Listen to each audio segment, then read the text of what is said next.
Ukraine's acting president is seeking an increase in the country's armed services. Oleksandr Turchinov called on parliament to turn the country's interior ministry troops into a national guard to defend the country against aggression.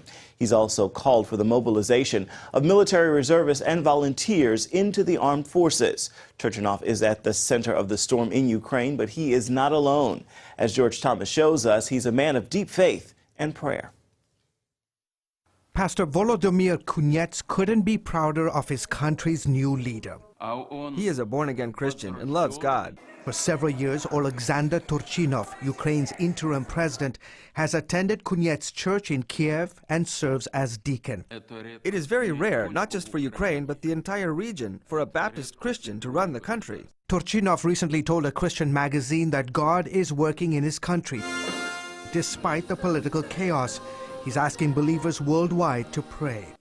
I'm so glad he's been given such a position, but from another perspective, it is very scary because we are experiencing very difficult times. We are bankrupt as a nation, and there are many enemies who don't want to see Ukraine do well. When protests started last November, Ukrainian Christians found themselves playing the role of peacemaker.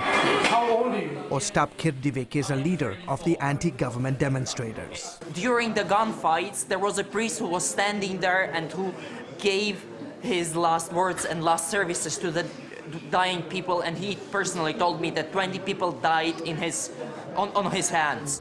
Men like Father Theodosi Ivashko literally risked their lives to stand in the gap.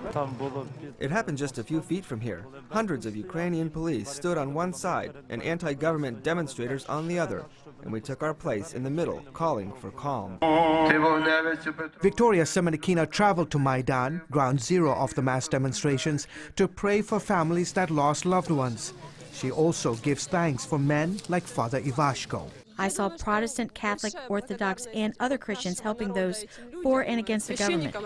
These men and women are also heroes, as much as those who gave their lives for freedom. For months here on Maidan, the Ukrainian church across denominations played the role of peacemaker.